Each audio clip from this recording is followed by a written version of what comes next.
ओम शांति। अपने मोबाइल पर डेली मुरली अपडेट पाने के लिए चैनल को सब्सक्राइब जरूर करें।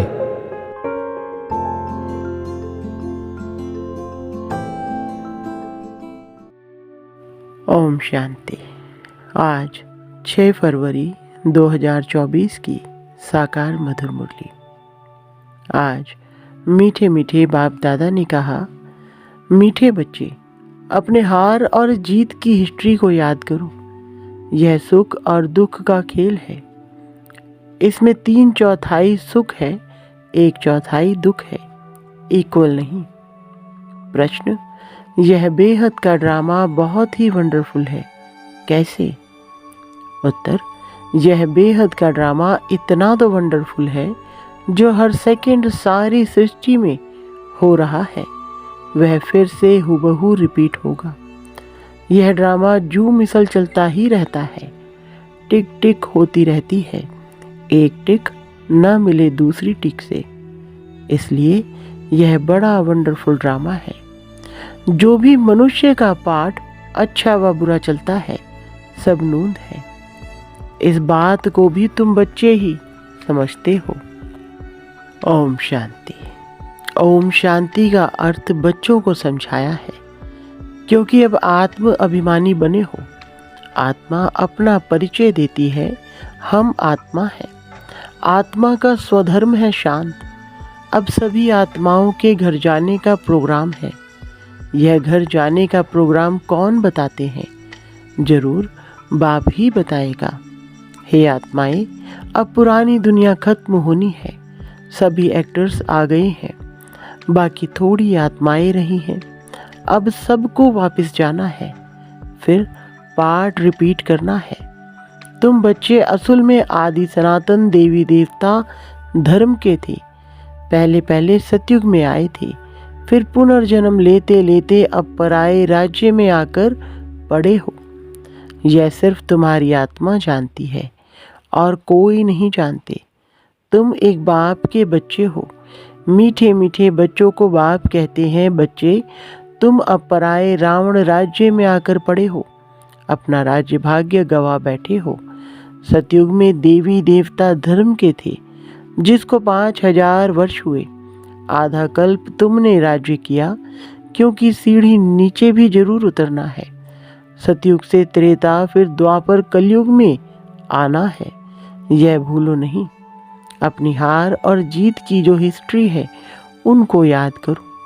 बच्चे जानते हैं, हम सतयुग में सतो प्रधान सुख धाम के वासी थे, फिर पुनर्जन्म लेते लेते दुख धाम में जड़जड़ीभूत अवस्था में आ पहुँचे हैं। अब फिर तुम आत्माओं को बाप से श्रीमत मिलती है, क्योंकि आत्मा परमात्मा अलग रहे। तुम बच्चे बहुत काल अलग रहे हो। पहले पहले तुम बिछुड़े, फिर सुख का पाठ बजाते आए, फिर तुम्हारा राज्य भाग्य छीना गया, दुख के पाठ में आ गए हो।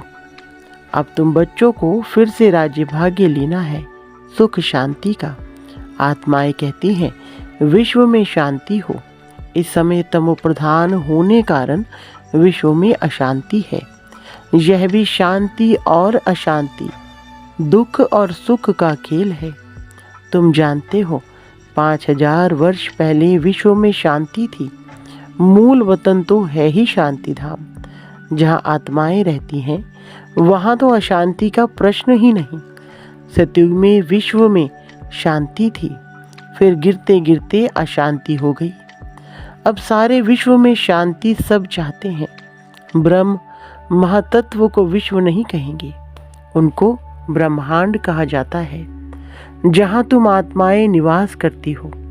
आत्मा का स्वधर्म है शांत। शरीर से आत्मा अलग होने से शांत हो जाती है, फिर दूसरा शरीर ले तब चुरपुर करे। अब तुम बच्चे यहाँ किस लिए आए हो? कहते हैं, बाबा अपने शांति धाम सुख धाम में ले चलो।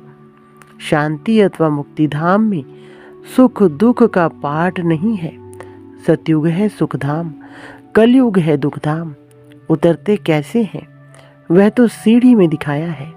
तुम सीढ़ी उतरते हो, फिर एक ही बार चढ़ते हो, पावन बन चढ़ते हो और पतित बन उतरते हो।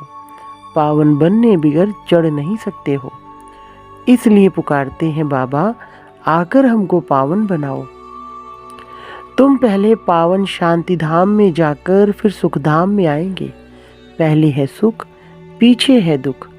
सुख की मार्जिन ज़्यादा है, इक्वल हो फिर तो कोई फायदा ही नहीं, जैसे फालतू हो जाए। बाप समझाते हैं यह जो ड्रामा बना हुआ है उसमें 3/4 सुख है, बाकी 1/4 कुछ ना कुछ दुख है, इसलिए इसको सुख दुख का खेल कहा जाता है। बाप जानते हैं मुझ बाप को सिवाय तुम बच्चों के कोई जान नहीं सकते। मैंने ही तुमको अपना परिचय दिया है और सृष्टि के आदि मध्य अंत का परिचय दिया है। तुमको नास्तिक से आस्तिक बना दिया है। तीनों लोकों को भी तुम जानते हो। भारतवासी तो कल्प की आयु भी नहीं जानते। अब तुम ही जानते हो बाबा हमको फिर से पढ़ाते हैं। बाप गुप्त वेश में पराए देश में आए हैं। बाबा भी गुप्त है। मनुष्य अपनी देह को जानते हैं, आत्मा को जानते नहीं। आत्मा अविनाशी, देह विनाशी है। आत्मा और आत्मा के बाप को तुम्हें कभी भूलना नहीं चाहिए। हम बेहद के बाप से वर्षा ले रहे हैं। वर्षा तब मिलेगा जब पवित्र बनेंगे। इस रावण राज्य में तुम पतित हो, इसलिए बाप को पुकारते हो। 2 बाप हैं, परमपिता परमात्मा सभी आत्माओं का एक बाप है। ऐसे नहीं ब्रदर्स ही सब बाप है। जब जब भारत पर अति धर्मग्लानि होती है, जब सभी धर्मों का जो पारलौकिक बाप है उनको भूल जाते हैं, तभी बाप आते हैं। यह भी खेल है। जो कुछ होता है खेल रिपीट होता रहता है। तुम आत्माएं कितना वारी पाठ बजाने आती और जाती हो। यह नाटक अनादि जू मिसल चलता रहता है, कभी बंद नहीं होता। टिक टिक होती रहती है, परंतु एक टिक ना मिले दूसरे से। कैसा वंडरफुल नाटक है। सेकंड सेकंड जो कुछ सारी सृष्टि में होता रहता है वह फिर रिपीट होगा। जो हर धर्म के मुख्य पाठधारी हैं उनका बताते हैं।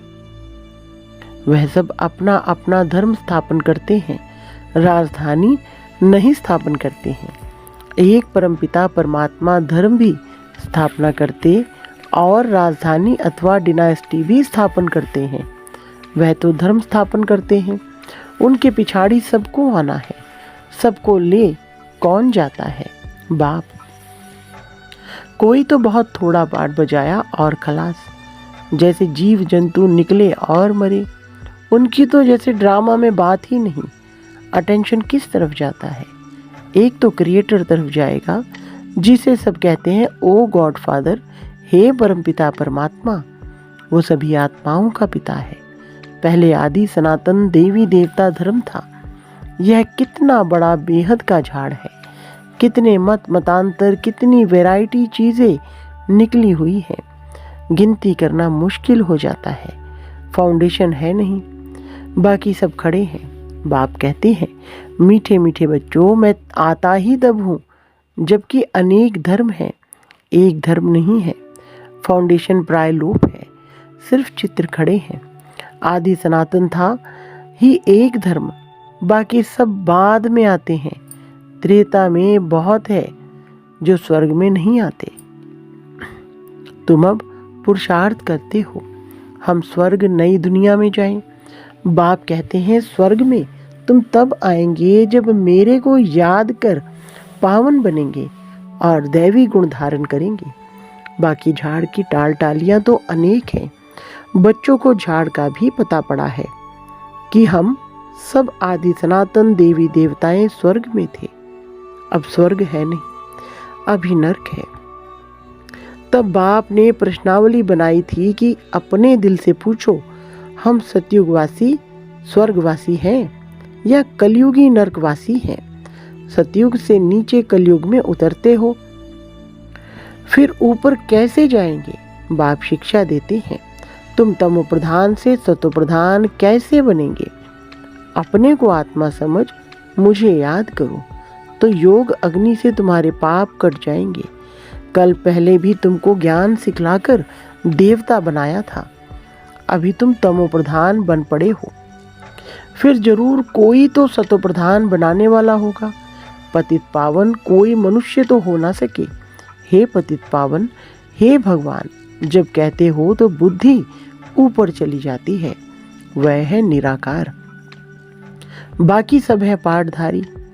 जब पुनर्जन्म लेते रहते हैं, मैं पुनर्जन्म रहित हूँ।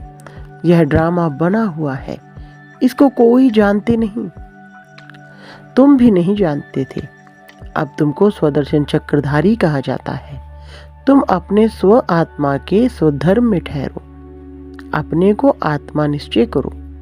बाप समझाते हैं यह सृष्टि चक्र कैसे फिरता है, इसलिए तुम्हारा नाम है स्वदर्शन चक्रधारी, और कोई को यह ज्ञान नहीं है। तो तुमको बहुत खुशी होनी चाहिए। बाप हमारा टीचर भी है, बहुत मीठा बाबा है। बाबा जैसा मीठा और कोई नहीं। तुम पारलौकिक बाप के बच्चे परलोक में रहने वाली आत्माएं हो। बाप भी परमधाम में रहते हैं। जैसे लौकिक बाप बच्चों को जन्म दे पालना कर पिछाड़ी में सब कुछ दे जाते हैं, क्योंकि बच्चे वारिस हैं। यह कायदा है। तुम जो बेहद बाप के बच्चे बनते हो, बाप कहते हैं अब सबको वापस वाणी से परे घर जाना है। वहाँ है साइलेंस, फिर मूवी, फिर टॉकी। बच्चियां सूक्ष्म वतन में जाती हैं, साक्षात्कार होता है, आत्मा निकल नहीं जाती। ड्रामा में जो नूंद है वह सेकंड सेकंड रिपीट होता है, एक सेकंड ना मिले दूसरे से। जो भी मनुष्य का पाठ चलता है, अच्छा व बुरा सब नूंद है। सतयुग में अच्छा, कलयुग में बुरा पाठ बजाते हैं। कलयुग में मनुष्य दुखी होते हैं। राम राज्य में छी बातें नहीं होती। राम राज्य और रावण राज्य इकट्ठा नहीं होता। ड्रामा को न जानने कारण कहते हैं दुख सुख परमात्मा देते हैं। जैसे शिव बाबा का किसको पता नहीं, वैसे रावण का भी किसको पता नहीं। शिव जयंती हर वर्ष मनाते हैं, तो रावण मरंती भी हर वर्ष मनाते हैं। अब बेहद का बाप अपना परिचय दे रहे हैं कि अपने को आत्मा समझ मुझ बाप को याद करो। बाप तो बहुत मीठा है। बाबा अपनी महिमा बैठ थोड़ी ही करेंगे। जिनको सुख मिलता है वह महिमा करते हैं। तुम बच्चों को बाप से वर्षा मिलता है। बाप प्यार का सागर है। फिर सतयुग में तुम प्यारे मीठे बनते हो। कोई बोले वहां भी तो विकार आदि है। बोलो वहां रावण राज्य ही नहीं, रावण राज्य द्वापर से होता है। कितना अच्छी रीति समझाते हैं वर्ल्ड की हिस्ट्री ज्योग्राफी को, और कोई जानते ही नहीं। इस समय ही तुमको समझाते हैं, फिर तुम देवता बन जाते हो। देवताओं से ऊंच कोई है नहीं, इसलिए वहां गुरु करने की दरकार नहीं। यहाँ तो ढेर गुरु है, सदगुरु है एक। सिख लोग भी कहते हैं सदगुरु अकाल। अकाल मूर्त है ही सदगुरु। वह कालों का काल महाकाल है। वह काल तो एक को ले जाते हैं। बाप कहते हैं मैं तो सबको ले जाता हूँ। पवित्र बनाकर पहले सबको शांति धाम और सुख धाम में ले जाता हूँ। अगर मेरा बनकर फिर माया के बन जाते हैं तो कहा जाता है गुरु का निंदक ठहर न पाए। वह स्वर्ग का संपूर्ण सुख नहीं पा सकेंगे, प्रजा में चले जाएंगे। बाप कहते हैं बच्चे मेरी निंदा नहीं कराओ, मैं तुमको स्वर्ग का मालिक बनाता हूँ। तो दैवी गुण भी धारण करने हैं, किसको दुख नहीं देना। बाप कहते हैं मैं आया ही हूँ तुमको सुखधाम का मालिक बनाने। बाप है प्यार का सागर, मनुष्य है दुख देने के सागर। काम कटारी चलाकर एक दो को दुख देते हैं। वहाँ तो यह बातें है नहीं, वहाँ है ही राम राज्य। योग बल से बच्चे पैदा होते हैं। इस योग बल से तुम सारे विश्व को पवित्र बनाते हो। तुम वॉरियर्स हो, परंतु अननोन। तुम बहुत नामी ग्रामी बनते हो। फिर भक्ति मार्ग में तुम देवी देवियों के कितने मंदिर बनते हैं। कहते हैं अमृत का कलश माताओं के सिर पर रखा, गौ माता कहते हैं ना। यह है ज्ञान, पानी की बात नहीं। तुम हो शिव शक्ति सेना। वह लोग फिर कॉपी कर कितने गुरु बनकर बैठे हैं। अब तो तुम सच की नैया में बैठे हो। गाते हैं नैया मेरी पार लगाओ, अब खेवैया मिला है पार ले जाने। वैशाली से शिवालय में ले जाते हैं, उनको बागवान भी कहते हैं। कांटों के जंगल को फूलों का बगीचा बनाते हैं। वहाँ सुख ही सुख है, यहाँ है दुख। बाबा ने जो पर्चे छपाने के लिए कहा है, उसमें लिखा है, अपने दिल से पूछो स्वर्गवासी हो या नरकवासी। बहुत प्रश्न पूछ सकते हो। सब कहते हैं भ्रष्टाचार है, तो जरूर कोई समय श्रेष्ठाचारी भी होंगे। वह देवताएं थे, अब नहीं है। जब देवी देवता धर्म प्रायलोप हो जाता है तो भगवान को आना पड़ता है एक धर्म की स्थापना करने। गोया तुम अपने लिए स्वर्ग की स्थापना कर रहे हो श्रीमत से। अच्छा, मीठे मीठे सिकलधे बच्चों प्रति माता पिता बाप दादा का याद प्यार और गुड मॉर्निंग। रूहानी बाप की रूहानी बच्चों को नमस्ते। रूहानी बच्चों की रूहानी बाप दादा को नमस्ते जी। धारणा के लिए मुख्य सार नंबर 1, बाप समान प्यार का सागर बनना है, दुख का सागर नहीं। बाप की निंदा कराने वाला कोई भी कर्म नहीं करना है, बहुत मीठा प्यारा बनना है। नंबर 2, योग बल से पवित्र बनकर फिर दूसरों को भी बनाना है। कांटों के जंगल को फूलों का बागीचा बनाने की सेवा करनी है। सदा खुशी में रहना है कि हमारा मीठा बाबा बाप भी है तो टीचर भी है, उन जैसा मीठा कोई नहीं। वरदान, परमात्मा दुलार को प्राप्त करने वाले अब के सो भविष्य के राज दुलारे भव। विस्तार, संगम युग पर आप भाग्यवान बच्चे ही दिलाराम के दुलार के पात्र हो। यह परमात्मा दुलार कोटों में कोई आत्माओं को ही प्राप्त होता है। इस दिव्य दुलार द्वारा राज दुलारे बन जाते हो। राज दुलारे अर्थात अब भी राजे और भविष्य के भी राजे। भविष्य से भी पहले अब स्वराज्य अधिकारी बन गए। जैसे भविष्य राज्य की महिमा है, एक राज्य एक धर्म, ऐसे अभी सर्व कर्मेंद्रियों पर आत्मा का एक छत्र राज्य है। स्लोगन, अपनी सूरत से बाप की सीरत दिखाने वाले ही परमात्मा स्नेही हैं। अच्छा, ओम शांति।